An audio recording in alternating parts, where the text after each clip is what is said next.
Well, as you know, a week of protests in Iran has left more than 20 people dead and hundreds detained. And that violent crackdown on anti-government riots continued today. Iran's Revolutionary Guard says it has deployed forces to 3 provinces to squash the movement. A massive state-sponsored counter-demonstration took place today. In fact, they took place across the country. Still, this week's rebellion is the largest show of public dissent since 2009, and it reveals deep divisions at a precarious time for Iran. So what is driving this uprising, and is the Ayatollah Ali Khamenei's supreme leadership at risk now? Joining me from Toronto is Saeed Rahnema. He's an Iranian Canadian and a retired professor of political science and public policy at York University. Dr. Rahnema, very glad you were able to join us. I appreciate you getting your perspective on this. And I guess the question that's often asked and never completely answered is, perhaps you could just explain to Canadians from your perspective what you think is motivating these protests. Obviously, it's a mix of factors, economic, political, and how these motivations and these protests are different from what the regime has faced before, for example, in 2009. Yeah. First, I would like to say that this is definitely the biggest blow to the Islamic regime in the past almost 4 decades. The last time that there was a revolt in Iran in 2009, one faction of the regime was involved in it, but this time the whole establishment is targeted. This is a genuinely independent, spontaneous demonstration or uprising of the people, of the poor people, working people, the pensioners, lower middle class women and others who have been deprived of their rights in the past 4 decades. And every 4 years they have been called, to choose between the lesser of the 2 evils in the election cycles. And just 6 months ago, they moved and then they voted for Rouhani with all the hopes that he would do something as a so-called reformer as opposed to principalist. But now, immediately after that, he forgot about them. He increased the budget of the Islamic Guards and all the budget for these nonsensical Islamic cultural institutions, and started cutting funding. In the past, there have been lots of strikes by workers, in the last year or so. The only response of the regime has been to capture to detain their leaders, give them lashes, and also not responding.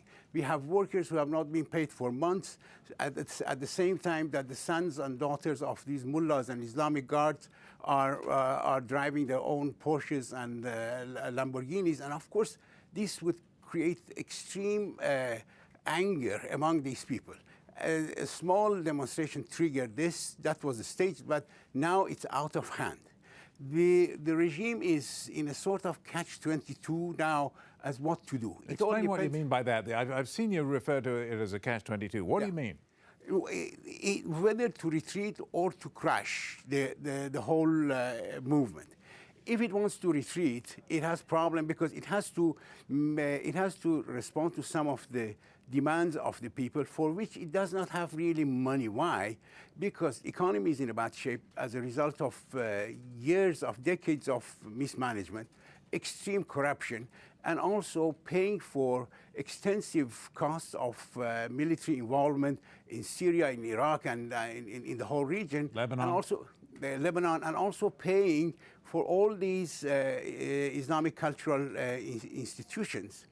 At the same time that the government cannot receive taxes from all these revolutionary and religious foundations which control close to 40% of the Iranian GDP. So, and the sanctions also have created more problems, and that's why they cannot do it. Now, if on the other hand they decide to crash it, not only if they further delegitimize themselves, which already they have done, but at the same time, it may lead to more skirmishes and eventually maybe a civil war.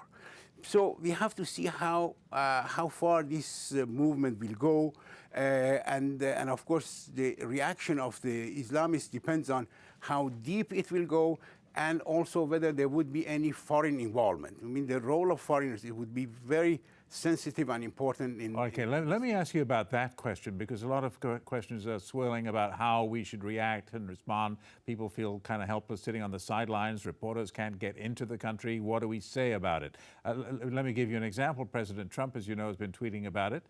Here's what he tweeted today. Such respect for the people of Iran as they try to take back their corrupt government. You will see great support from the United States at the appropriate time.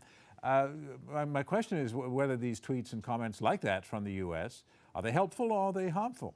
Well, I can say that the external forces, we have to divide them, you know, and their reaction toward Iran.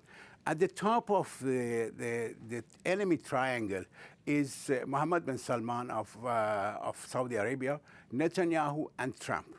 These three, anything that they say, anything that they do will harm the demonstration. I mean, because to say the least, they are extremely unpopular, and we should. You're saying they should all just stay out of it. They should stay out of it. Yeah, the more tweet comes from it, because the Iranian people, those who have revolted, absolutely have no respect for Mr. Trump, you know. And but at the same time, of course, there are other countries, European Union, Canada, which can act differently, you know, because they can pressure the Iranian regime not to resort to further violation of human rights or killing the people. And then when it comes to Canada, also Canada should also do something else. Canada, unfortunately, has become a safe haven of many of these corrupt officials, you know, who have stolen Iranian money and have ended up in Canada, you know. I mean, this is a very serious thing that we hope it would be prevented, because... What should we do about that? Well, I mean, just make sure that who is coming here, you know, with millions of, hundreds of millions of dollars, as they have come already here, you know, government would know it. So Iranian community in Canada is also worried about this. You know, more and more, anything that happens, their family of these guys, and then eventually themselves end up in Canada, and this is a terrible thing if it happens. You know? Let me ask you one final thing, and that is looking ahead now. We're seeing reports on the wires just in the last few hours that Iran's Revolutionary Guard has deployed forces to 3 provinces now to put down protests with force. Do you think that this marks the beginning of the end for the protests, that they will, in a word, be crushed? Actually, this shows that the demonstrations have become so extensive that now, for the first few days, they tried to tackle it by the police force and also by government, and they kept the Islamic Guard, the notorious Islamic Guard, and their Basij militia out of it. Now it shows that definitely they are getting scared and they are sending it. Of course, when they come, you know, unlike what many people think, that this would be, the regime is at the verge of collapse, this is not the case. This is a regime that is a closely knit oligarchy of clerical oligarchy, military oligarchy, and then business oligarchy. And it's not relying on a single fellow like Mubarak or Ben Ali that they would be toppled, you know. So they have lots of ideological still and repressive apparatuses that they can use to suppress the people. And we should hope that this would not be the case, and then there would be enough pressure and then balance that eventually, I think, if it continues, the present movement, the problem with on one hand, it doesn't have a leadership, which is good because government cannot chop its head, you know. But on the other hand, it is a disadvantage because it needs organization, and also it needs an agenda for moving forward. And we should hope that through a process this would happen. But it all depends how this movement is going ahead. We'll keep watching, and we're very grateful for your perspective on this. Dr. Saeed Rahnema is a political scientist in Toronto. Appreciate this very much. It's a very helpful interview. Thank you. Thank you.